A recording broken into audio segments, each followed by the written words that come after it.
I don't know, get a shot glass if you want to take one. If you want to try it. Try it. Maybe. I took one with I don't know if the I can stomach one yet. All I did was I took half of one. I started drinking a few brewskis after work today. Yeah, I'll give you. And I was going downhill on my way over here. I'll give you a little sample. I'll take one with you though. Honestly, I'll probably need the cranberry juice after. That's right. So I'll take one. Gosh. What is it? No. Yeah, that's what I mean. Alright, here we go. Cheers, bro.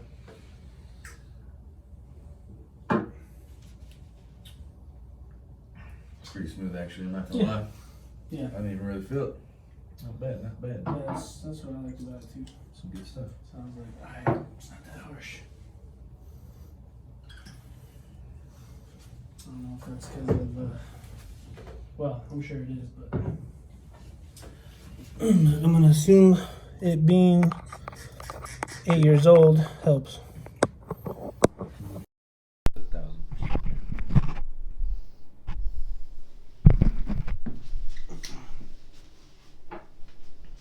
These lights right here? What is These lights? Oh no, if you need to charge your phone, it's a charger. Oh, no way. I was just about to ask you that. Oh, it's not going to work for my phone. It should. No, I got a, What kind of case you got?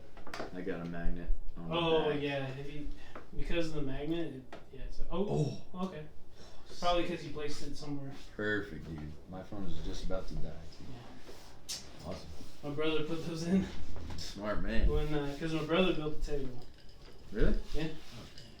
Because I knew I wanted a table, but I didn't want to buy one. Yeah, just just 'cause, like- store-bought one, yeah. Yes, I wanted this to be like more durable. For something like this, you're gonna want some like custom Yeah. stuff. Yeah. Well, yeah, because he put in, like the USB plugins and like the 3-prong plugins over here. Yeah, that's sweet. Everything runs under the table. Like there's a bunch of wires underneath the table. And then phone charger was just something he was like, dude, I'm gonna put a phone charger in your table. I was like, Good okay. man. Smart man. Cool. So, yeah.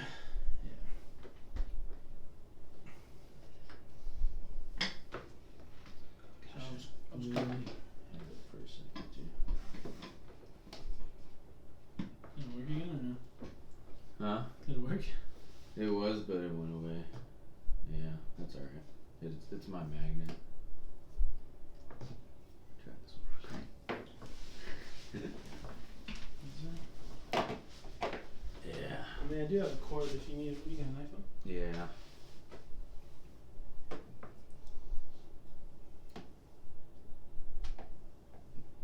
In this one spot, it pops up. I know it did.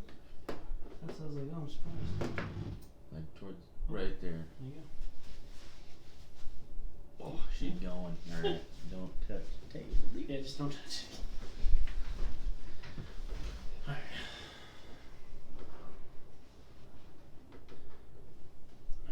You put these little boys on. Yeah, you can either do. Is there a certain way? You can. Sort of. So it's very left similar and to right. our gaming headphones. You can either put it on one or both. It's up to you on how you feel comfortable. Can you hear that? Yeah. Yeah. Yeah. Yeah. Yeah. So you'll hear kind of like your voice and mine. Yeah, I can. Alright, sweet. Let's go.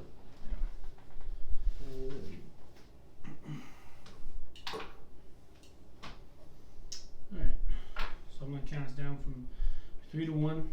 Again, introduce the show, introduce myself, and then my guest, and then we just go from there. Cool, right? Yeah. Your mom would be so proud. Oh, I know. She's just gonna love And this right up. and memes, bro. Oh my gosh. They've been asking me for months, and I'm like, I know. I was like, I'll get it eventually.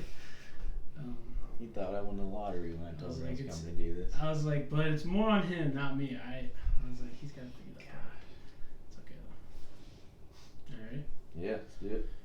All right. In 3, 2, 1.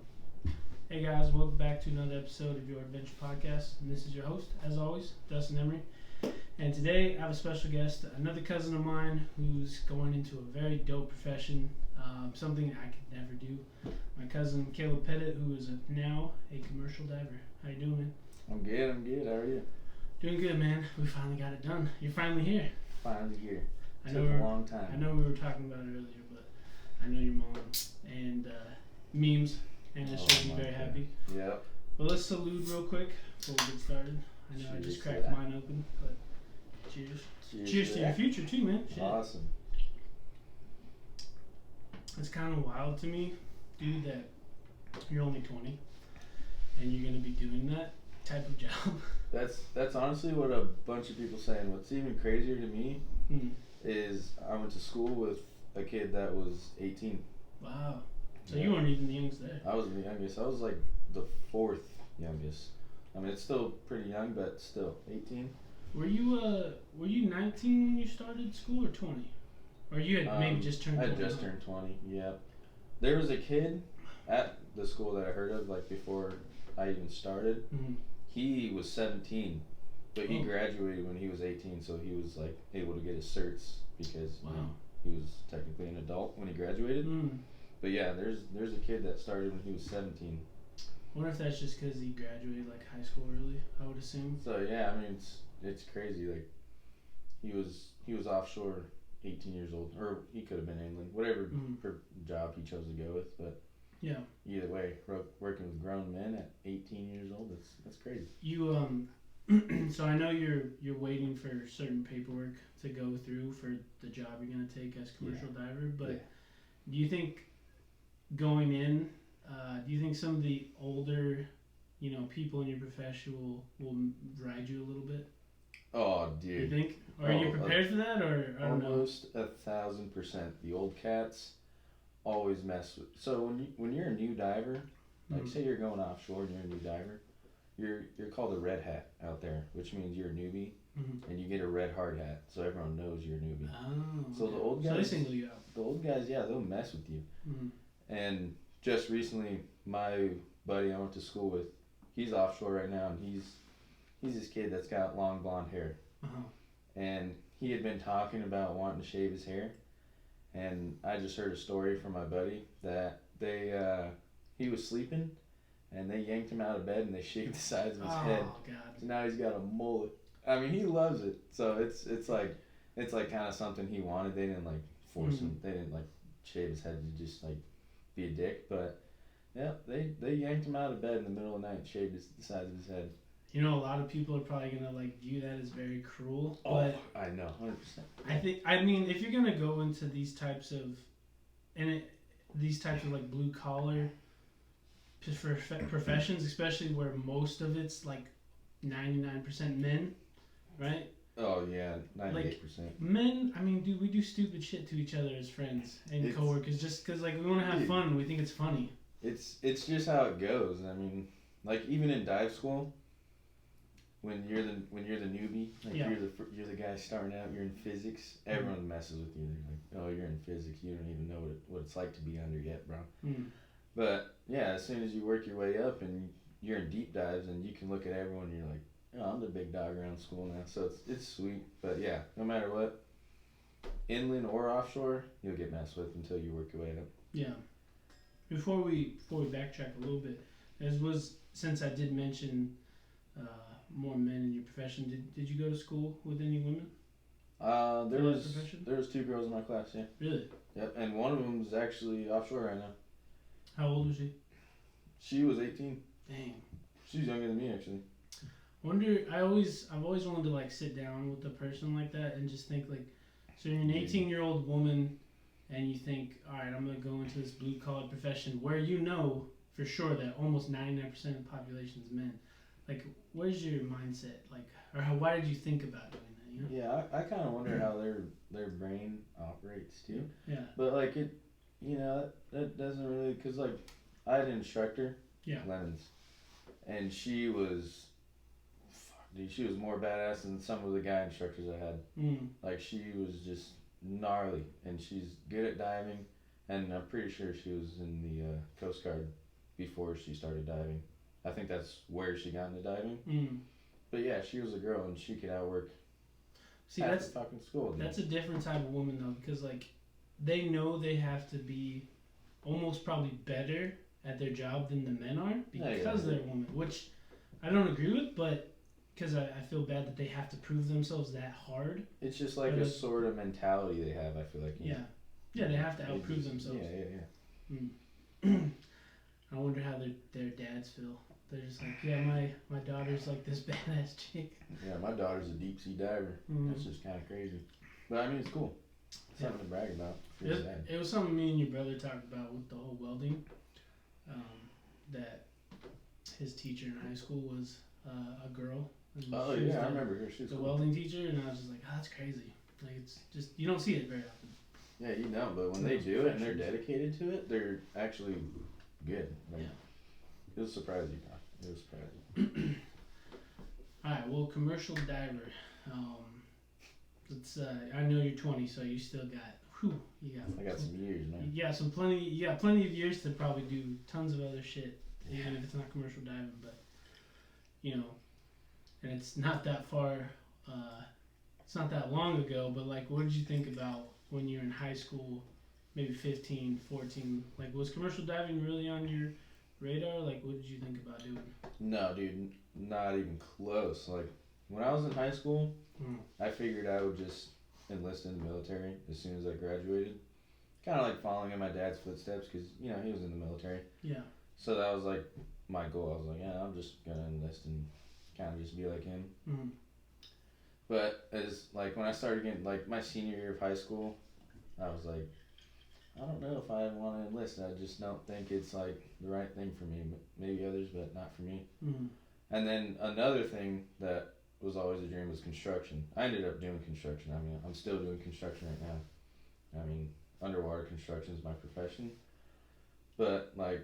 Are you just waiting for the paperwork to go through? Yeah, like house remodeling stuff. That's always been a dream of mine. I'm actually doing it. And it's pretty sweet. I love doing it. It's pretty, like, keeps me in the right mindset. I feel like when I'm just by myself working, I feel great. Like, I'm not worried about anything, But yeah, I'd say either military or construction when I was younger.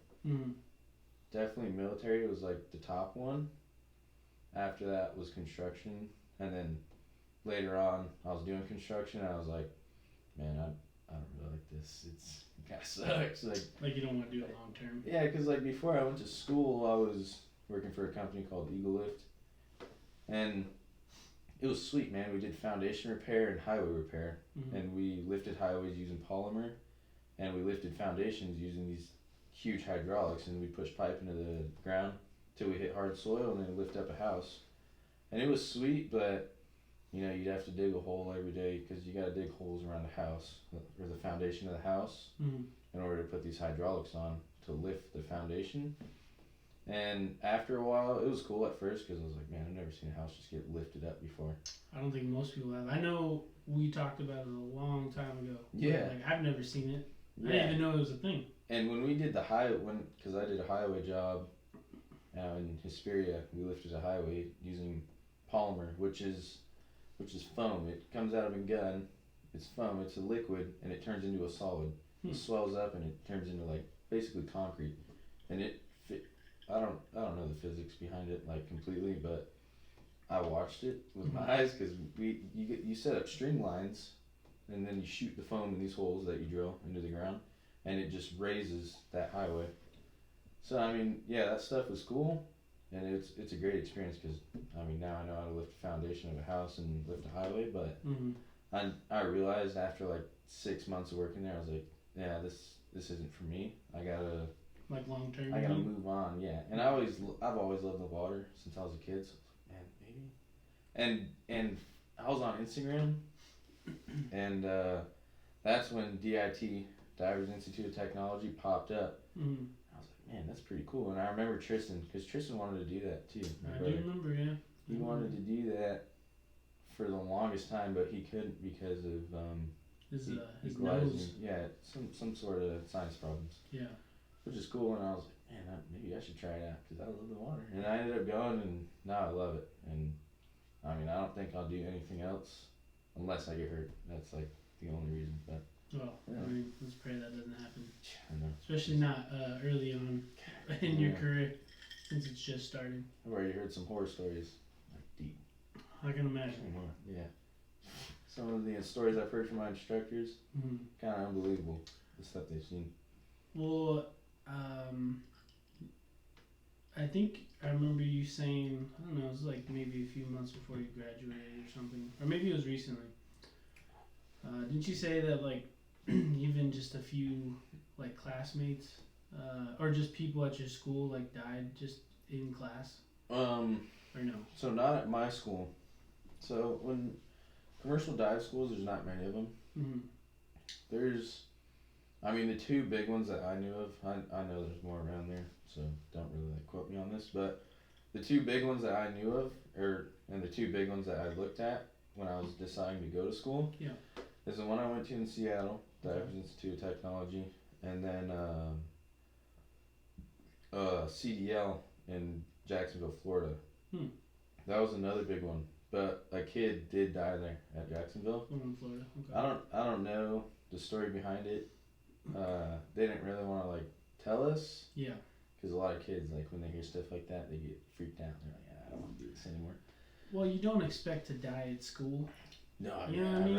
Right? You feel like you're safe at school, but yeah. I mean, honestly. But you're still underwater though. Dude, yeah. I could have died at school at any time, honestly, if you think about it. I mean, yeah. Anything can happen. I mean, the only thing that's giving you air down there is that umbilical. If that umbilical gets cut, then, I mean, you got your braille out. So, but that only lasts for like 10 minutes, I think. I think it's like 10, 15 minutes, which is enough at school. But if you're in deep dives, I mean, you're screwed, bro. Yeah. You're screwed. But yeah, there's a kid that died at CDL and Jacksonville, Florida, and that school got completely shut down.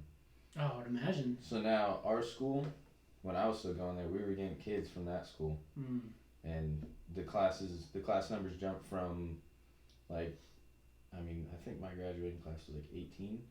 Now they're like 37, 40 at least. Wow. Like they're huge. But yeah, that school was like the second biggest, and now it's just non-existent. So I do wonder though.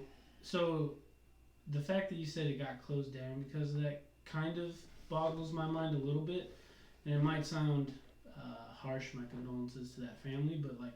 Yeah. So that profession is obviously needed, right?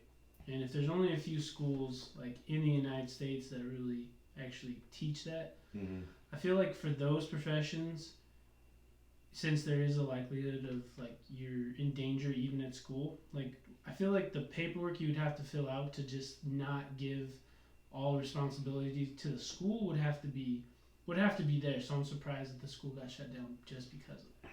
Yeah, I don't know. I mean, that's kind of hard to speak on because I don't know exactly what happened. Yeah. If I knew, then I'd probably be able to tell you. Yeah. But I'm gonna guess that the school got shut down because it was equipment error and not operator error. Okay. Because I mean, like if equipment fails, then that could be some school problems. But then again, I did have to sign a bunch of stuff when I decided to go to the school. Like okay, like what kind of stuff did you sign? Like stuff like if you die, you know, it's not our fault. They're not liable. Yeah, that's what I mean. It just seems like it would be something that you'd have to sign. Yeah, because I mean, it happens, bro. I mean, even at my school, it's happened. Kids have died there. I mean, so we can talk about this later now, but my 7th month of school is deep dives, and when you go down that deep, it's like 160 feet, maybe a little deeper, including the pneumo factor. But when you go down that deep, you get this thing called nitrogen narcosis, which pretty much makes you feel like you're drunk underwater. You pretty much just get drunk. It's a great feeling. Dude, it was. But you're supposed to work while you feel this? Yeah, I mean, companies don't do that because of nitrogen narcosis. It's called being narked. That's what they call it. Dive school is getting narked. But yeah, you get drunk pretty much underwater, and you're just like getting this real big happy mood. You're not like going crazy or nothing, but it hits some people harder than others. Yeah. Like, I'm sure skinny light kids, I mean, it hits them really hard.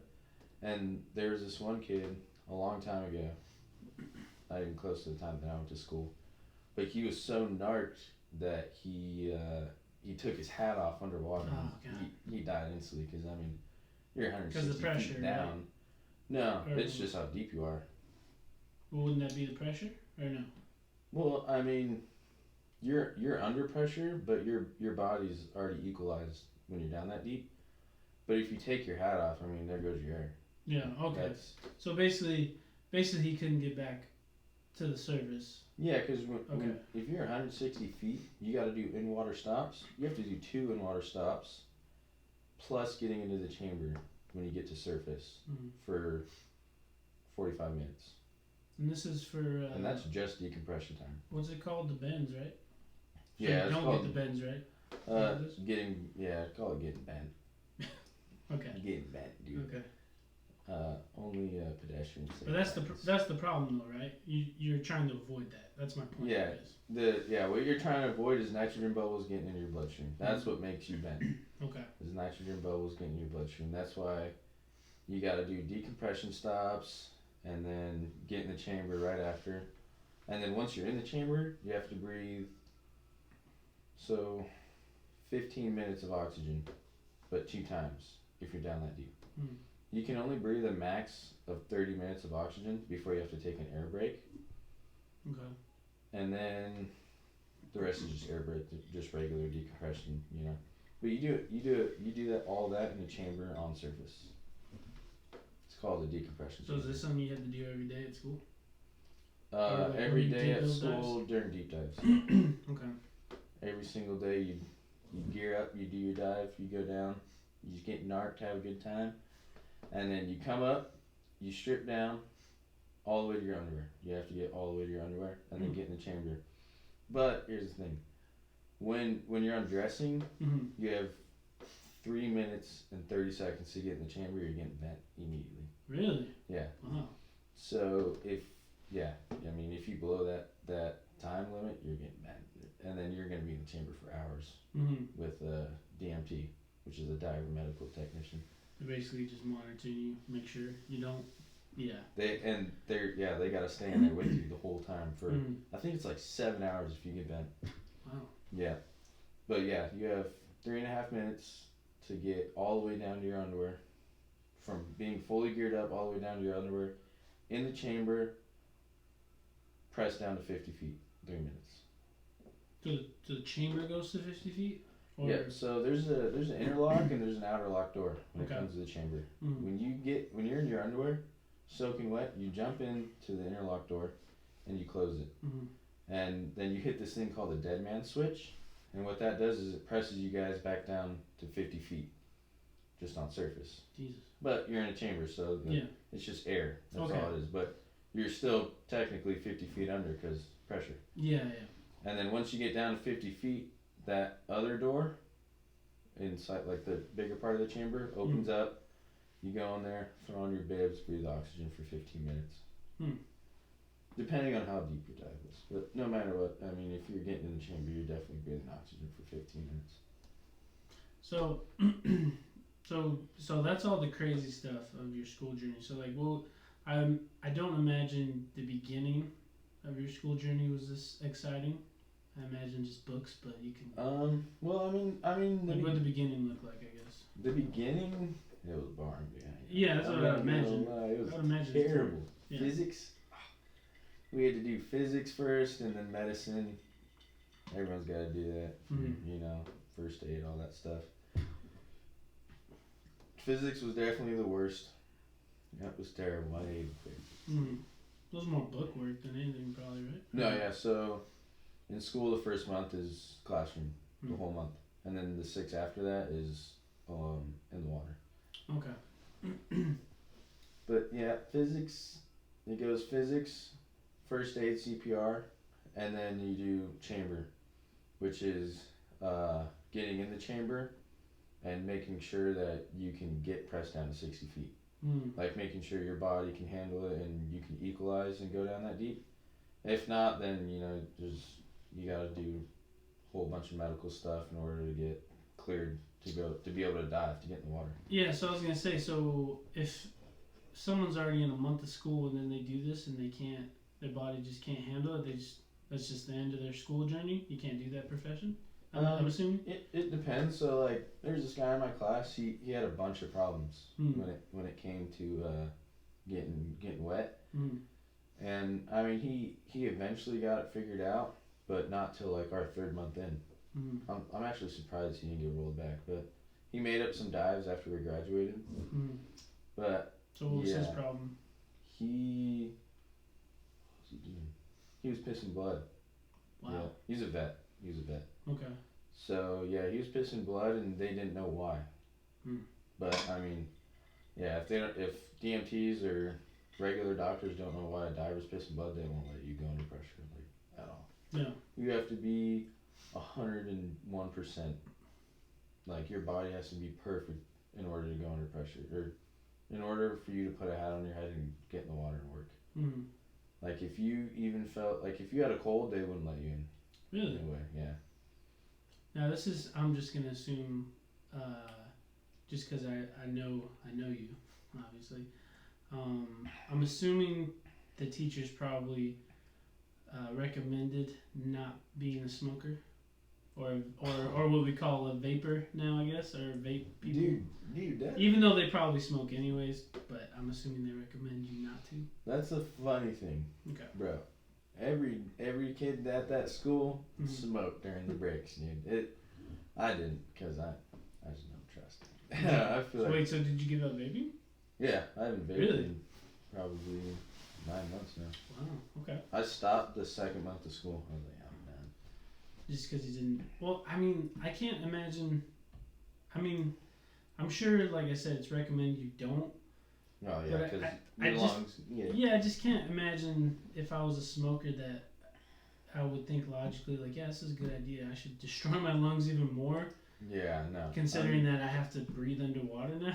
Like, dude, yeah, I feel like it's common sense. If you're gonna do a job that you need your lungs, you're fucked, then you should probably just stop smoking. Yeah. And I did, and I also feel better. Like every day I feel better because I don't vape anymore. I never smoked cigarettes, but because I don't vape anymore, I do feel better. So it's pretty sweet. So yeah, I did stop doing that. That is kind of funny though. All your classmates smoking on their break. That's kind of funny. Dude, yeah, but like when it comes to diving, like you can't take Advil, you can't take anything 24 hours before a dive. Really? Okay, so like what would Advil do to you, or like what is it, or what can't you? I don't know exactly. Don't quote me on this either, but. I think it messes with like your bloodstream and like being under pressure. Okay. So like you can't take Advil. That's all I know is you can't take Advil, Tylenol. You can't take anything besides Sudafed. Sudafed's the only thing you can take because it clears your sinuses and that'll make you fit to dive. Yeah. That's about it. But yeah. Sounds like surgery.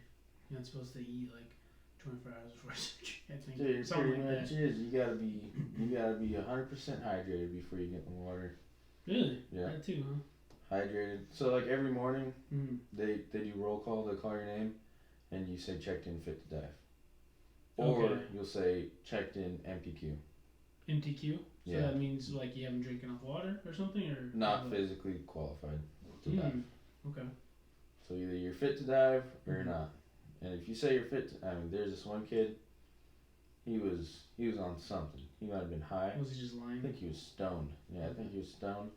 And he said he was fit to dive, and he put the hat on his head, and we were doing this mid-water flange project. He was like 30 feet. And like, I was running comms and rack too, so I like heard all of this, and he was like, topside, I need to come up. And the instructors heard it because the comms are always on, so they can hear what's going on. Yeah. They're like, all right, let's go ask him why. And I was like, all right, why do you need to come up? And he was like, I'm not feeling so good. I think I'm gonna throw up. And they were like, all right, get him out of the water. And we yanked him up out of the water. But when you come out of the water, there's a certain rate that you have to get pulled up. It's 30 feet per minute. That's as fast as you can get pulled up. Okay. Which is real slow. It's real slow. So he's like panicking, but he's got to get pulled up at a certain rate so we don't blow his lungs up, or him getting bent, or some other serious medical thing. Yeah. And as soon as he gets the hat off, he just throws up all over the deck, just everywhere. And the instructors, they had it out. They're pissed, right? From day one. Yeah, they're like, get out of here. And he got rolled back. I haven't seen the kid since. I don't even know if he made it through. Oh, so they even rolled him back in school, or like almost expelled him, essentially. Those instructors, they were like, he won't dive on my barge ever again. So. Gotcha. Yeah, I don't know what happened to him. Never saw him after that. He got drug tested, but I don't know what the result was, so I won't speak on it. But yeah, anything can happen. I mean, I've had instructors that have thrown up in their hats, and they're like, "Dude, it's the worst thing in the world. You gotta just chew it up and swallow it." Where you can hit your purge and it'll kind of get some of it out, but I mean, you're still gonna be smelling. You're like just sitting in your throat. Yeah. You throw up in that hat, it's gonna be in there with you, unless you purge it. Okay, so explain, if you can, like, the gear, because, and I'm pretty sure it's not like this anymore, I would assume, but I haven't seen what your profession wears when it comes to gear. So I just imagine, like, a real old school, like, you know what I'm talking about? Like, those real old school pictures of, like, this huge-ass helmet with, like, a tube on top and, like, you're weighted down. Like, I don't know, I just imagine something out of, like, Scooby-Doo, like, I don't know. Yeah, you're thinking of the Mark V. Okay. It is still a hat. Uh-huh. I mean, people still wear it. I think even at school, you can pay them to, like, try it on and just, like, go in the water. It still works. I mean, it's still a breathable hat. Just heavy as fuck, I would imagine. Oh, yeah, it's just straight up brass, dude. Yeah. But that's a free flow hat. The hats we breathe now are called they're demand hats. Okay. Which means so what's the difference? It's like Air Force guys, for example. They got those bibs around their face. Yeah. That's exactly what's inside of our hats. And demand means you're demanding it to breathe.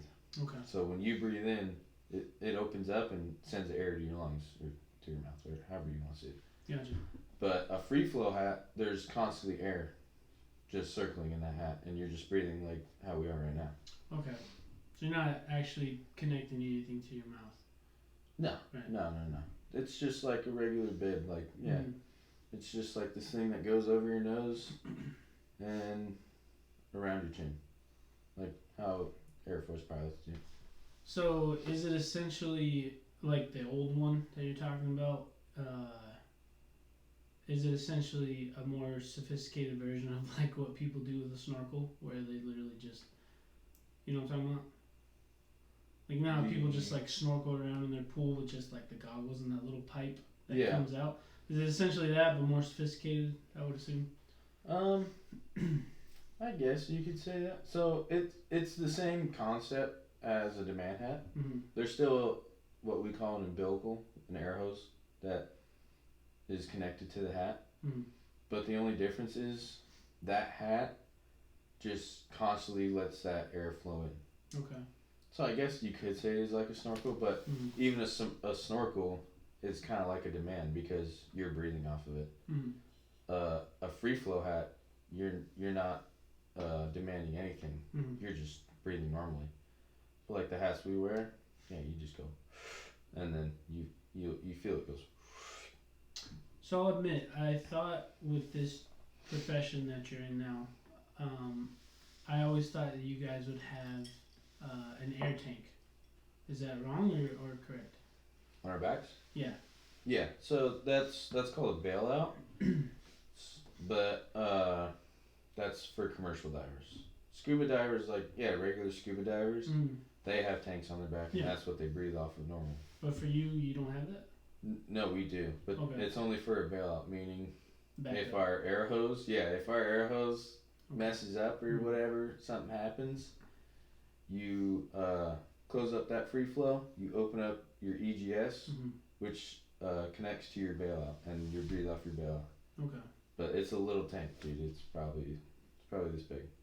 It's little. So how long can that tank last you? Probably. Maybe 10 minutes. Enough to get you to surface. Gotcha. That's all it'll do. That's all it's gonna do. Gotcha. Yeah. It's enough to get you out of the water, and that's it. And I would imagine they want to give you a small tank because with whatever work you're doing in the water, it'd be hard to move around with something really heavy on your back. Oh yeah, 100%. Or at least a heavier air tank. Either way, yeah, it's hard because each diver has at least 100+ pounds on him each time. Because, with all the gear? Yeah, because the tank is heavy, the hat is heavy, and then we also wear our harnesses that the tank sits on our back. Okay. And in those harnesses, you got to put weights in them in order to sink you to bottom. You know, if you're working on bottom. Mm-hmm. If you're working mid-water, then you probably take some weights out. You know, it's all about weight distribution, dude. It just depends on the job. If you're working on bottom, you're gonna want as much weight as possible to get you down there. But yeah, if you're mid-water, So what's mid-water? Like how far is that? Mid-water, so like, say bottom 60 feet, be working 30 feet mid-water. Okay. But all you got to hang on to is the project. So if you fall, you better hope your tender is holding on to you, or you're gonna keep falling. You're gonna blow up your eardrums. The tender, is that someone up top side? So or what is that? When a diver gets into the water, you always have a tender, which is holding your hose, your umbilical. So they splash you and they hold on to your hose. So you're going down, they're making sure they're tight on you, so like they don't drop you. Say they're working mid-water and like a diver falls off, the tender's there to hold on to them, so they don't go straight to the bottom, because they got weight. So yeah, if you fall off a project, you'll go straight to the bottom. It happened to, I think, the girl in my class. She was working mid-water and she fell off the project and the tender was slacking and she dropped like 15 feet and like blew up her right eardrum. Oh no. Yep, she didn't dive for, I think, all of deep dive. She had to make it up after graduation. That's just because someone wasn't paying attention. Yeah, so tender, dude, the tender is probably the most crucial. Because that's you're trusting someone that's your lifeline. Yeah, you're trusting someone to help you. Yeah, basically. So your tender's what hats you up, gives you a soup check. I mean, you're good to go. You don't got no straps hanging out of your hat. You're sealed. You can breathe. And then they splash you, and obviously they're holding onto your hose, making sure like you're good. And they pull you up. Okay. So you don't actually have to swim back up. No, you get pulled up. Yeah. Gotcha. The diver in dive school it's different in the work world, because usually you just hop on a stage and they push a button, the stage will bring you down. Yeah. But in school, you get pulled up by your tender. The diver doesn't do anything. He just sits there and just breathes. So in school, they make you really work. Oh yeah. Just in case you don't have those. You gotta know what to do. You gotta know, like, how fast to pull up a diver. I mean, in the work world, say something happens and you gotta pull a diver up, you gotta know what to do. So yeah, the tender is. Hold on, my bad. No, you're good. I need some cranberry juice. Okay. For some reason it stopped. I don't know why.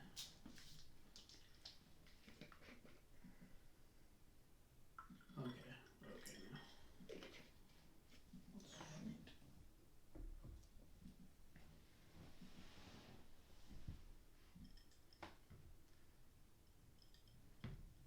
Do you remember where you left off at or no? We were talking about. Oh, my bad. We were talking about tenders. What were we talking about? Oops. No, you're good. Are you ready? Yeah. So yeah, the tender is it's definitely like one of the hugest parts in dive school, because they got your life in their hands, and you gotta trust them. I mean, not gonna lie, no offense to any of the kids in my class, if you see this, bro, but I didn't trust many of y'all. Really? Dude, no. I mean, a lot of the kids in my class had attitudes for no reason, just like over petty stuff. But like over teachers, or like what do you mean by petty stuff? Teachers, other kids in the class who didn't get along. There was just little, drama things. I mean, it happens all the time, especially in the blue collar world, dude. I mean, in any profession, any job, there's always people you're not gonna get along with, etc., etc. But there's always something. I don't know. It seems like for this type of stuff, like, all right, maybe you don't get along with someone, right? But I don't think you should like risk their life, like death, because you don't get along with them, because that's a little far.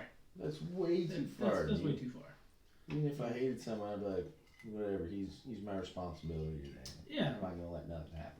Well, yeah, that too, because like if anything happens to that person, they're gonna ask you. It's on you, bro. Like what happened, and if you say, well, I don't like him, so I just didn't pay attention, like, bro. Come on. Yeah. Like, you're gonna get in a lot of trouble. That dude. was your diver on your hands. Yeah. So, yeah, tender's huge. I did have something I wanted to say about that. I lost it, but it'll come back to me later. About tender. So I know you mentioned I should ask this before we started the podcast, was that the difference between a commercial diver, right, and an underwater welder. Because I'll be honest. This is great. Yeah. So because I know you told me to ask you this, so I am curious myself, because I always thought that when you were gonna go do this, profession, and you were gonna go to school, I just thought, oh, okay, he's gonna be an underwater welder, because I couldn't imagine what else a commercial diver was doing, I guess. Yeah. So explain that, because you told me you needed to answer it, so. Yeah. So I'm curious myself. So when people hear, oh, you're a commercial diver, it's automatic. You're just an underwater welder. Yeah. But really, dude, gosh, underwater welding is maybe, we'll say, a quarter of commercial diving. Okay. Commercial diving is huge in pipeline, bro. It's huge in pipeline, oil drilling, stuff like that. Commercial diving, which like in the job world is called ship's husbandry, not that big. And there's really not that much money. There is money in it. I'm sure some good money, but you gotta be a damn good welder. You know?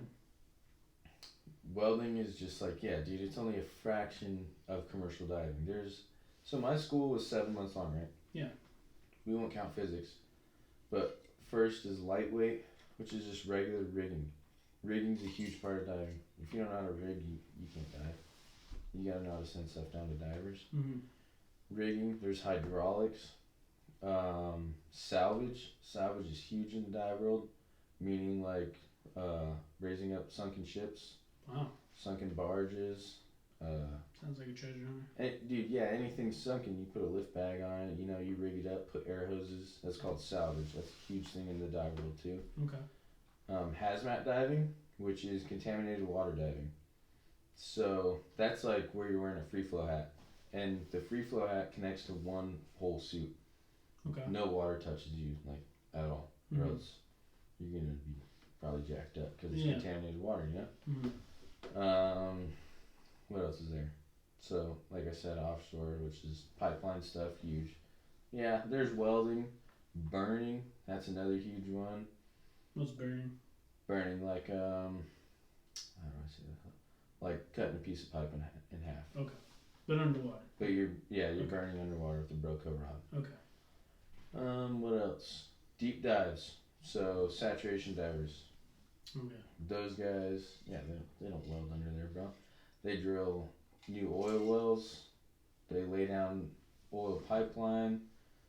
They'll do I forget what it's called, but I forget what it's called. But yeah, sat divers are gnarly, What else is part of school? I'm trying to think. What was month 5? Offshore, that's pipeline. Essentially, a commercial diver can, essentially for you, now being a commercial diver, like, you can kind of go anywhere. Like, you have more options as to what kind of work you want to do compared to, obviously, compared to an underwater welder, because that's it. Yeah. Yeah. Yeah, okay. Man, if you want to just be an underwater welder, then that's cool and all, but you won't go deep. Because I'll be honest, like, everyone that's talked to me about you, that I'm like, oh yeah, he's going to school to be an underwater welder. Like, oh, that's cool. But like, I didn't really know the distinction between the two. I really didn't, honestly. Yeah, I mean, it's alright. It's just no. I just really didn't know. Only divers really know the difference. Most pedestrians are just like, pedestrians. He's an underwater welder. Yeah. But yeah. So where's I going? We'll talk about the saturation diving, because I know you've talked about that a lot with me when we've been like Yeah. one-on-one. So, You explain how crazy that is, yeah. Oh, dude. Just because you've explained it to me before. Dude, sat diving is as gnarly as it gets when you're a diver. Yeah. So, if you're a sat diver, you go under for 28 days at a time. Pretty much a month at a time. And what's your depth that you're underwater for? It depends on where the job is, Mm. but it could be from, most sat divers are like 300 plus. 300 plus easily. Mm. I mean, I've had instructors, they've been down way deep, like 600 feet easily. But they're down there for 28 days. That's crazy. And they live in this unit, pretty much. It's like, I think it's the size of this room. we'll call it as big as this room, dude. Yeah, but it's just a bunch of tubes. And it's like, you know, they got bunk beds stacked. It's like being in the military almost. And it's just for 28 days, you know, they depressurize, they pressurize you down there. Mm-hmm. You do your work, but you stay under pressure for 28 days straight. Because the sat diving, the jobs are so deep, it takes easily 4 to 6 days just to get down to the job site, you know? Mm-hmm. So if it takes that long to get down, then they just keep you down there. Yeah, it's a week. It takes easily a week to get down there. So they'll just leave they leave you down there, and you spend the whole month down there, so you actually get something done. Mm-hmm. But I mean, really, you only work a couple weeks because it takes another week to come back up. Yeah. But yeah, I mean, our first instructor, our physics instructor, he said his first sat job, 28 days, he came out with like 46,000 after 28 days. Wait, what do you mean 46,000? He came. Bucks. He made $46,000 for 28 days of work. After that month, yeah, Jesus. 46,000 just for that month. But and then I'm you gonna get the assume month off after. Yeah, I was gonna say I'm gonna assume though. Yeah, you get the month off, and 100%. Yeah. the reason you made that much money in that amount of time is because of the danger. Right? Oh, because it's gnarly. Dude, if you haven't watched it yet, watch Last Breath on Netflix. It's a documentary on saturation divers. Okay. And it pretty much explains it all about sat divers. And, like, the gnarly things that they do. But, yeah, dude, I mean, gosh. My instructor was telling me that he was, so when you're a sat diver, there's this thing called a bell that lowers you down to the job. And then you jump to the job and, you know, do your work. He said they were going up to the bell for a break, and he was just sitting on the edge, just kind of looking off into the abyss, and he looked at his buddy, and he looked back, and there's just a shark just looking right at him, just like face to face, and then he looked at his buddy again to like get his attention. He looked back, and he just saw his fin go back into the darkness. Yeah, that's nuts. Yeah, they've seen some weird stuff down there. So I'm gonna assume if anything goes wrong on saturation diving, like I don't know, like the tube itself breaks, the I don't know, wherever you're sleeping at, eating, like if anything breaks apart, you know, where to now, okay, obviously water is gonna be flooding in somehow. Like you're probably just screwed. Like you're done, right? Like because sat divers you won't be able to. Well, because it'll kill you regardless. You can't get all the way back to the surface without problems, right? Yeah, you'll die 100%. So. And this is something that you've talked about. You wanted to do like, in the future. It's my goal. That's insane. So there's these things called saturation chambers, which is what the divers live in while they're down there, while they're under pressure for 28 days. And there's guys such as myself, newbies, whatever. No, probably not newbies running sat chambers, but you know what I mean. There's other workers that run those chambers. You know, they're the ones doing all the pressures when you're doing interlock and outerlock doors, and they're sending you down to the job and bring you back up to the job. So if someone messes up on running that sat chamber, yeah, everyone in there is dead. That's crazy. I mean, I've heard stories where they've sent guys from 500 feet to 20 feet, and it just turns them to goo. Instantly, dude, turns them to goo. There's a story actually about manta rays. So manta rays, they fly underwater. They can go fast. And there's this diver. He was down there, and so like if you're a hard hat diver, obviously your umbilical is in the middle of the water because it's giving you air. And this manta ray was swimming and ran into his umbilical and freaked out. And no, it didn't cut it. It freaked out and took off, and it yanked him to surface. Oh. And he was instantly dead. Yeah, turned his blood to goo. Oh man. So yeah, I mean, definitely anything can happen. I mean, one of my instructors, even if you have a bad crane operator, say this guy doesn't even know what he's doing, because like when you're the diver, you're down there telling the crane operator where to put the piece of flange or the pipe or whatever you need down there. And I guess they were moving a big piece of pipe, and he had told them where to set it, and they were like, "All right, get out of the way." So he ran off closer to the to like where the workbench is, like where they keep all the tools. Okay. And he said he was just sitting there waiting for him to tell him to go to work, and boom, the piece of pipe dropped like not even 5 feet from him. And he was like, "Dude, if I was under that, I would have been dead easily." But you gotta trust your crane operator 100% because they're swinging down hunks of metal. I mean, anything you need down there, but it's heavy, so if it lands on you, you're gonna die. Yeah. And this is something you want to do. Oh, dude, 100%. It's so sick. Once you get down there, dude, like I can't even explain the whole new world it is down there, even if you can't see. Well, see, that's the part that freaks me out. I think the most is like if I was gonna do something like that, is I can't see. Most of dive school, I didn't see much. Yeah. I'm not gonna lie. You don't see something when you're diving unless you run into it, and then you're like, "Oh, I know what I'm feeling now." So, what do you think your vision is like? What, 5 feet in front of you, maybe, or less? Less. Okay.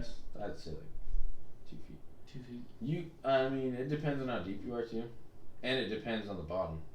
So like if it's murky down there, as soon as you start walking around, if you're working on bottom, you're gonna kick it up and it's just blackness. It's gonna make it harder. You could put your hand on your faceplate and you wouldn't see it. Like we had to do rescue drills in this murky raw water, and you just gotta feel around. You gotta be like, okay, this is my buddy's harness. Unclip your safety harness, hook it to his, and then just drag him. Then I think the biggest part too, like especially because you can't see, is you probably have to keep yourself calm, because that's gonna mess up things even more because you can't see. So now that just adds like another level of stress, really. If you don't stay calm, it's like the number one factor that makes kids leave school is not being able to see. Because they go into this thinking, it's going to be easy. I'm going to see nice blue water. Yeah. I'm just going to see a bunch of cool fish. Like it's not like that. Yeah, like those diving tours you take in like Hawaii as a guest. Yeah. That's where you see blue water. They think they're going to be a bunch of scuba divers. But no, dude, it's crazy. Like, I honestly thought I would see a little bit better, not gonna lie. Yeah. But as soon as you get down there and you look around, you're like, dude, I can't see anything. You can't see much. And even because our hats have lights on them, you can see like what you're working on. That's about it though. That's about it. So for these commercial diving jobs, is there someone down there with you that maybe I don't know if supervise is the right word, but like someone that just like watches your back? They're not actually like doing the work, but I don't know. I just imagine animals getting in your way, and like dangerous animals, to where there's got to be someone that can just watch your back. I don't know. But I could be wrong. Yeah. So school and the actual work world is different. Yeah. In school, there's like 6 or 7 of us that go down at the same time. But in the actual like industry, it's just you. But there's these things called ROVs, which is remote operated vehicles, which is ran by the supervisor, who it's literally just like a big robot, and they drive it around down there, and it's got a huge camera and a huge light, and that is what pretty much watches your back. Yeah. And there's also like in the industry, there's a standby diver, but he's not in the water. He only gets in the water if like some bad shit happens. goes crazy. Yeah, something goes wrong, and he's got to drag you out. So you really don't want that guy to go You don't want him getting in, or else something bad happen. Gotcha. But like in school, there's a bunch of us just kind of lingering around. You usually always had a partner Yeah. to work with. I don't think I ever worked by yourself. myself in school. Yeah. You at least had one other buddy working with you. Unless you're doing like some random drill in. That's about it. So I know you're waiting for like your paperwork to go through for your first like official job. Yeah. Out of school. Like you think you'd be cool? Like, I mean, I know you haven't been in it yet. Like you think you'd be alright working by yourself in that type of situation? Yeah, 100%. You get so comfy down there. Like, I think I'm more comfy underwater than I am above. Really? Yeah, it's crazy. I'm at a real like sweet state of mind down there. It's like I don't have a worry in the world as soon as I put the hat on. Well, no, when I put the hat on, I got all the worries in the world. But once I get in the water, everything just floats away. I mean, I'm still always thinking like, what am I gonna do if something goes wrong? I mean, you have to like to not, expect that, or like to not be prepared for that would just be dumb. It's just a thing, but yeah, when I'm down there working, yeah, dude, I don't think about anything up here. I just think about what I'm doing down there, and that's it. And it's sweet, and I'm real calm down there, 100%. So 7 months of school, and now you're just waiting for paperwork to go through for your first job out. Yeah. Excuse me, for your first job out of school. So I just want to ask this question in the beginning, and then I'll ask you a question after it. But just because I want people to hear it, like, so 7 months of school, you're waiting for paperwork on your first job. How much are you gonna make just starting off right into the business as a beginner, really? Starting off, when I did the math, I think it's around 120 or 30,000. First year. First year. That's Okay. if I get in with the union. Okay. But even if you don't do union? Even if I go with the offshore job, it's 120,000 guaranteed. Oh, okay. So the reason I asked that question is because most people are gonna hear 7 months of school, 120 grand, and they're gonna be like, dude, I should totally do this job. What, bro? Yeah. I mean, so me sitting here listening to it, especially considering that you're only 20. Yeah. Like, it's like, dude, that makes a ton of sense. But I know realistically, I could not do that job. Like, there's no way. It's not for me. Like, I think the 7 months of school and the money is great. Yeah. It's real quick, right? But the job itself, no. I'd probably freak out way too much. Dude, if you're claustrophobic, no way you'll ever do it. Mm-hmm. I mean, I won't say that because I'm sure there's some people like, I'm claustrophobic and I'm a diver. But yeah, claustrophobic's a little bit different in a way. I mean, it depends because when you put that hat on your head, your world really comes down to like 1.4, 1.5 cubic inches. Yeah. That's how big it is. That's how much space you got in there. Yeah. And you can't just take the hat off and be like, oh, I got all the space in the world. I mean, you got the hat and you got your face plate, so you can see around, which is cool. But if you're claustrophobic, that hat will probably freak you out. It freaked a lot of kids out the first day that we put the hat on our heads. Mm-hmm.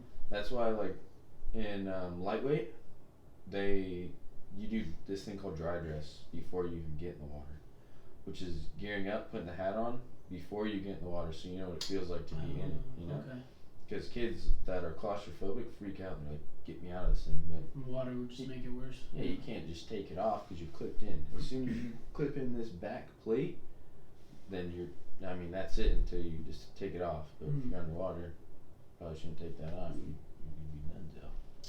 Yeah, so see, that's why I wanted to ask the question about money, because most people are gonna, most people are gonna look at the money and the amount of time it takes to just do school, which is short compared to most professions, for sure. But the danger and just like all the stuff that goes with it, like, there's a reason. That's where all the money comes from, dude. Yeah, there's a reason why you're making that much, especially just as a beginner. I mean, I can only imagine what maybe some people make maybe 5 or 10 years into the profession. Probably a lot more than 120, I would imagine. I mean, think about it like this: sat divers can make 90 grand in 2 months if they wanted to work 2 months straight. They could work 6 months out of the year and make 200 easy. So sat diving, I remember you mentioned, the incredible pay because of how gnarly it is to do that job. But since you had teachers who had done it before, talk about the life expectancy. So I know you mentioned it once. You know, it's weird because pressure does mess with your body for sure, dude. It could jack you up, but it couldn't. I mean, there's this old guy named Bill still walking around DIT, and he's like, I've been diving for 60 years. Like he's just this crazy old man. He's cool. He's sweet though, dude. He still dives to this day, and he's like old. Mm-hmm. I don't know how old he is. He told me, but maybe 60s, he's old. 50s. Yeah, he's still just cranking it out. But you know, others it's different. I think it really just depends on your body. Like if your body can handle being under pressure. I'm not gonna lie, being under pressure does mess with your body. It's already messed with mine, especially in deep dives. It's weird being under pressure, and then when you get out, especially when you get out of the chamber, you just feel uneasy for at least a week straight. I mean, I would like when I would shower after. That's another thing about deep dives. You're going down that deep, you can't take hot showers. Yeah, you can't take hot showers. You can't work out because if you work out, that's tearing your muscles. Nitrogen bubbles can get in. Take hot showers, that opens up your pores. Nitrogen bubbles can get in. That's just a little point one. So this is after you're done diving, or you can't do this at all? During deep dives, they recommend just take cold showers the whole time during deep dives. Okay. Except for weekends, you can do it on the weekends. Okay. But yeah, especially after your dive, you take a hot shower after a dive, you get bent. Really? Yeah. Okay. But what were we talking about? Life expectancy. Oh yeah. I mean, yeah, it could easily mess with your body, but I mean, it just depends. I mean, there's some divers that can only work like 10, 15 years, and then they just can't handle it anymore. Yeah. It also depends on like the type of work you do. If you get jacked up in a flange and you freaking lose an arm or a finger or something, then you'd probably be out. But what about the saturation diving? Like, are you only allowed to do that for a certain amount of time? You can only do that for 6 years, not even 5 years, I think. And then that's it. You're tapped out. That's pretty it. much. Really? Yeah, they won't put you down anymore if you've done it for. I think it might be 10 years. Any more than that, they won't do it. They're like, yeah, you've had enough. Just go do something else. Excuse me. They're like, bro, just go be a scuba diver. Retire on a scuba tour. Yeah. Sat diving for sure. Excuse me. There's like a time frame on that. You can't do that forever. They'll cut you off eventually. So essentially, you're sat diving. You kind of want to do it young in your career, probably. Yeah, 1000%. That's why I want to just get these first few years out of my way. Put myself through SAT school. I'll do SAT for like 5 years, and then just kick back, go back to inland, do some nice things, and I don't know, just do some cool scuba stuff. Like. Let's see, you're 20, 22. Dude, you won't even be like 30 by the time. Yeah. Because if you do 2 years of your commercial diving now, and then you go to school and you do SAT for 5, you'll be like 29. Yeah. Maybe 30 by the time you're done. If obviously everything goes according to plan. Yeah. If everything works out in my favor. Yeah. Yeah, you'll be done with all that before you're 30. So that'd be sweet, dude. That's the game plan. But anything can happen. You never know. Of course. So, since I didn't know about this until right now, so you talked about how, you shouldn't take hot showers, you shouldn't work out because you're tearing the muscle, and I know before you went to school, you were into that a lot, the gym. Yeah. And working out. So this is where I talk about mental health. So for your job, I imagine there's a lot of stress, obviously. So, and you haven't done it yet, right? Officially, but you've done the school part of it. So was there anything you did after those long dives to I don't know, help you decompress somewhat? Since you said you couldn't really do working out, which I know you liked to do. Yeah, that was my main thing, dude. So put me in the right mind. Was there something you had to insert in that in the place of that to help? I would. I'm not gonna lie. I'll just drink a beer after school. I was gonna say before you even said it, or were you like most people? Like just let me get drunk after work. Dude, I would just crack a nice beer and I would just take everything away. Mm-hmm. No, but really, so you could, I would still go to the gym because I asked my instructors, they'd be like, like, can I work out? And you can, they just don't like you lifting heavy. Okay. Like freaking maxing out or whatever. That's a big no-no. Like a bodybuilder status. Yeah, don't be over there freaking benching 2 plate, whatever, maxing out whatever your max is. Because that's what'll get you. But you can do, like, I would still go to the gym, hit the stairs, you can do lightweight bunch of reps. You'd be fine. So yeah, I would do that. I'd go home and, man, I think cooking, dude. Really? You actually cooked while you were out there? Bro, I find that hard to believe for some reason. Everyone did, but I'm a chef. Like what? Chef Boyardee? Salmon, dude. I would cook salmon all the time. What are you doing with salmon? What are you doing with salmon besides like salt and pepper? What she did, and that's what I did. Oh, okay. Yep. No. Lemon juice, bro. Lemon juice. Mm-hmm. I don't know what else I put on it. I ain't gonna lie, man. Okay, but you did cooking. Yeah, so that was sweet. I would go, there's a beach, like, not even 5 minutes from my apartment. I would just go there and hang out. I would just go there. Swimming, I would swim a lot too. I mean, I'm already freaking in the water all the time, bro. It seems like an odd thing to choose. Like, yeah. To your point, you're already in the water all the time, so, let me get back in the water. Yeah. Dude, it was fun though. Like, I would just go to the beach and I'd swim around. Or I'd go to the beach with a couple buddies and we'd play catch with the football, play volleyball. They always had volleyball courts set up. So that's mostly what I would do if I had to say. Definitely that beer one though. The beer one, yeah. That sounds like the go-to for a lot of people. Now, since you are waiting right now, I know you said you had a few people that you went to school with that are already in jobs. Yeah. So how has their experience been? Man, I was just talking to my buddy tonight before I came to do this podcast, and he likes it. The way he references offshore, he's like, bro, they do cowboy shit out here. It's kind of just like, send it and hope you make it through, bro. So he told me there's there's this wire that gets a lot of tension on it. Okay. And they got to work right next to it because it's where the divers go off the side of the boat. And, they're like, you need your PPE, which is safety glasses, gloves, all that shit. Okay.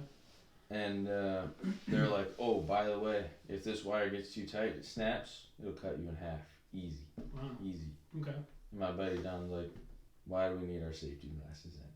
Or these gloves if this thing's gonna cut me in half. But he said, other than that, it's been a cool experience. They live on the boat.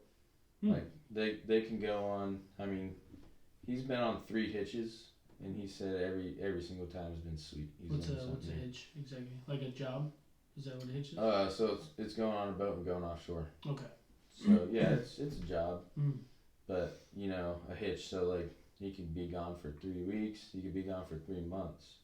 It just depends on like where they want you. I mean, he hasn't worked in a couple weeks, so he's starting to get pissed about that. So he's not liking offshore too much. Oh, okay. But it just depends. The work is kind of everywhere out there. But for the most part, he said it's pretty sweet. He said it's a whole new experience.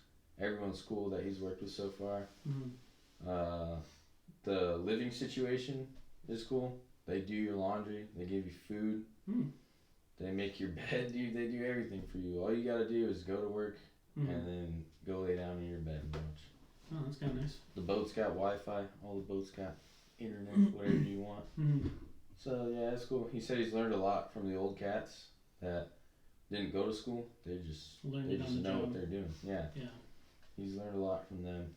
But I haven't talked to many other buddies. Yeah. I know my one buddy Pear is in the union right now. He's making real good money. So that's sweet. I'm hoping I get into this union next week. Job interview. Yeah, so I know you have the 2 lined up. So I'm gonna assume whatever one offers you the job, like that's the one you're gonna take.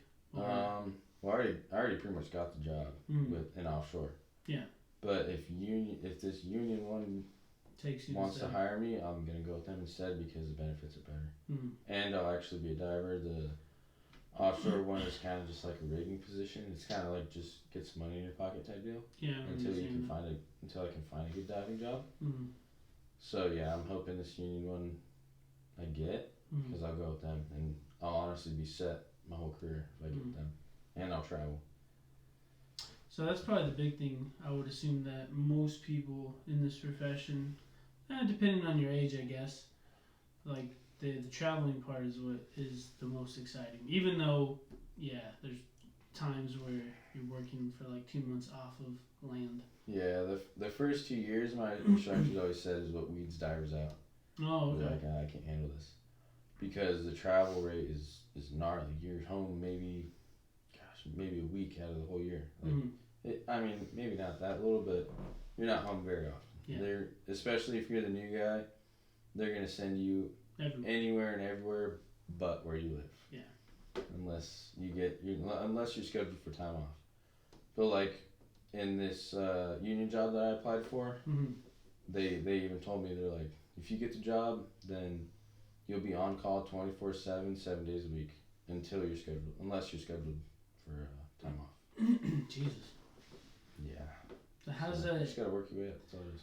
How does that even work though? Cause I don't know. It's how. like I could work a nice 8-hour day and go home, and they could call me at 2 in the morning, but hey, we need you. You're working right now, and I would have to get ready and go to work. That's fucking nuts. That freaking just. You okay with it? No, yeah, that's cool. I mean, I gotta work my way up anyway. Might not get much sleep, but.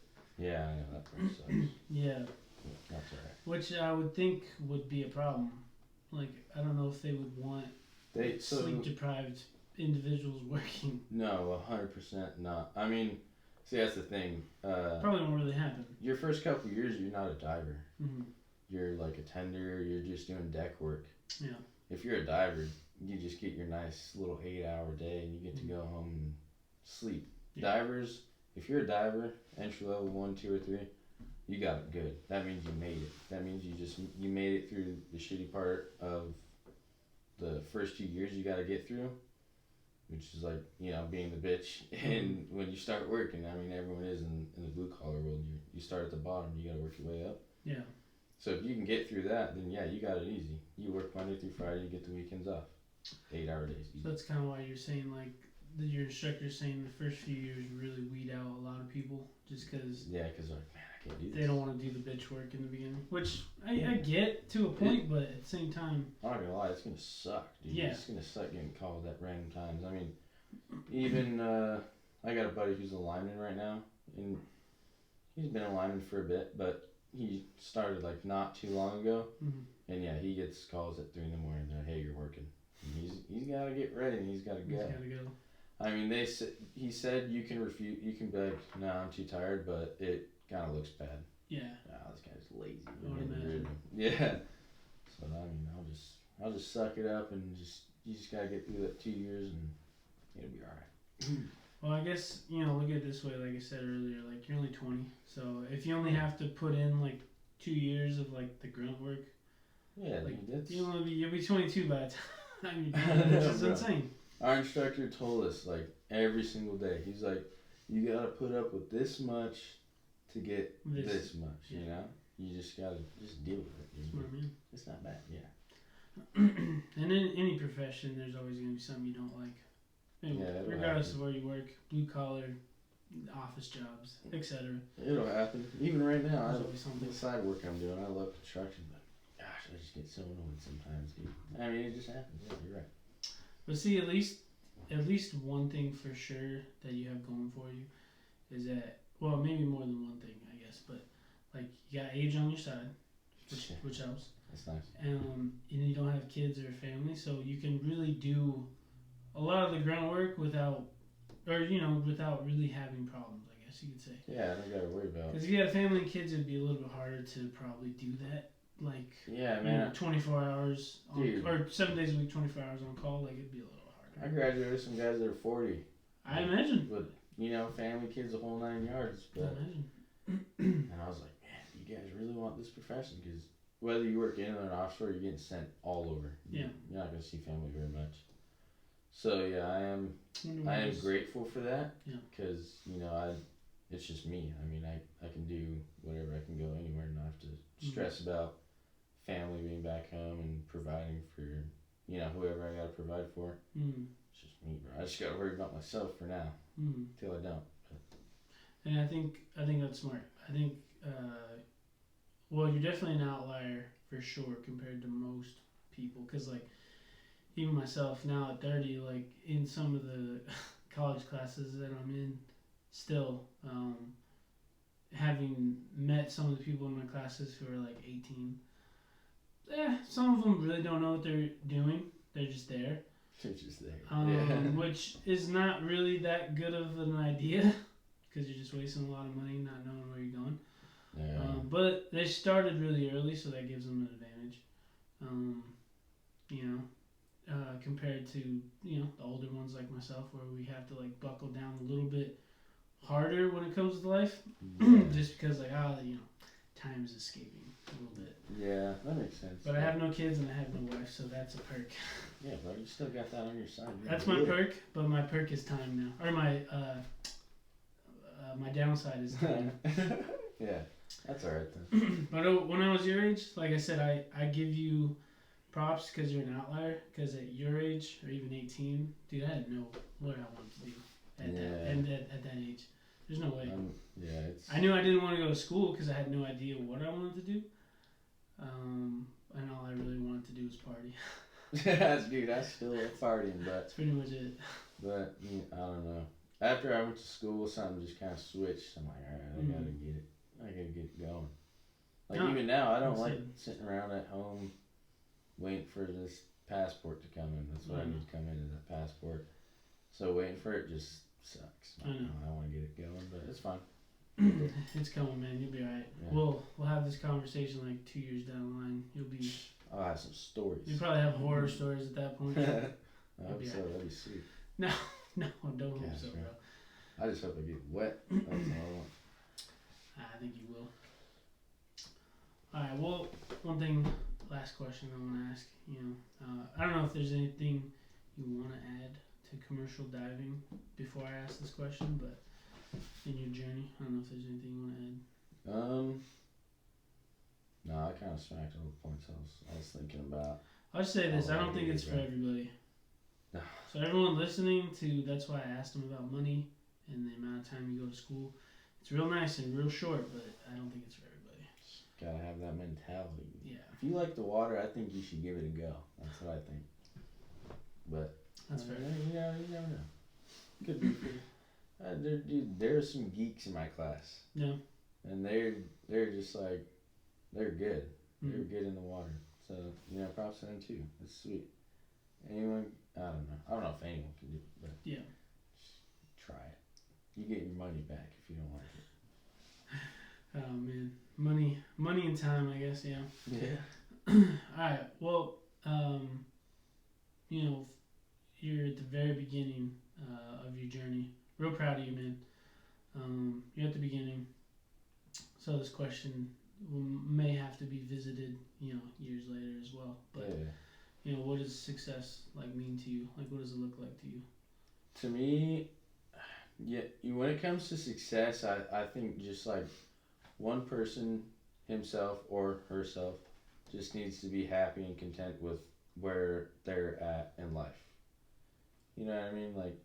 They don't gotta be perfect. No one's gotta be perfect. I'm not perfect at all, by any means. But if you're happy and content at where you are in life, then I think you're successful, Mm-hmm. And that's kind of how I view things.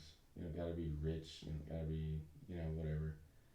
Some people see the world like, oh, you gotta have money or whatever. But I don't think that. I think you just need to be happy, and you do fine. Yeah, money makes the way I see it is I think money makes life easier, but I don't think it necessarily makes you happier. Yeah, I mean, money makes me happy. I don't know why. But and it makes life easier, but it doesn't always work that way for people, you know. Mm-hmm. So it just kind of depends. That's just the way I see it, though. What and this is a very broad question as well. What do you see as like a successful like commercial diving career like right now? Right now? Yeah. As a side. Like if you had to envision it, I guess. Obviously, a lot can change in 5, 10 If years. I had to envision a pretty sweet commercial diving career, I'd say getting to travel around and going deep. Going deep is successful. How deep do you want to go? At least 1,000. Dude, 1,000. Wow. The deeper you go, the more you get paid. That's what I would imagine. You want to go 1,000 feet. If I could, that would be awesome. I mean, I know some. I was gonna say, what's the deepest you know? I think the deepest is like 1,300. Yeah, the teacher that went 1,000. One of my instructors, he was like 900. Probably not 1,000 just yet, but I'll hit 1,000 for him. You want to do 1,000? Yeah, that'd be sweet, dude. I mean, at least 800, because that's just. They even told me you feel weird down there. No matter how well your body can handle it, you're not there all the way. That's why you get paid so much, obviously. Yeah. But yeah, if I could envision it, going deep and not dying, that'd be pretty sweet too. Yeah, well that's fair. I don't think any of us want that, bro. And having those good benefits. That's what I would like too. Other than that, I'm good. Alright. Well, is there anything you want to add before we end this? I don't know. Any famous quote you want to quote? I don't know. Doesn't matter. I thought about a quote before I came here. Nah, I don't got I'm nothing. I'm just bullshitting with you about that. But anything you do want to say before we sign off is all right with me. Doesn't matter. I'm all good. You good? I'm good. Yeah, I'll have something next time. Well, I'm sure your mom and definitely memes. Yeah, like 5 years from now, we have to have another conversation to see where you're at. Yeah, they're gonna be on me about that one tomorrow. Going back. Yeah. Let me work first. Yeah, I want you to work first so we can have more stories. Right now you're at the beginning, so we'll get there. At least 5 years, I think. Yeah, I think probably maybe even 2, honestly. But yeah, 5 will give you a lot. It takes 2 for a diver to break out. Okay, all right, so 5, yeah. So that's fair. At least 5. That's fair. All right, right on. All right, man. Well, that was it. We'll probably drink a little bit more after this too. But all right, guys, thanks for tuning in to today's episode. Remember, you can check us out on Instagram and TikTok at Your Adventure Podcast. And remember that life is an adventure, so make it fun. Yeah, that's all I got to say. I'll see you guys next time. Later.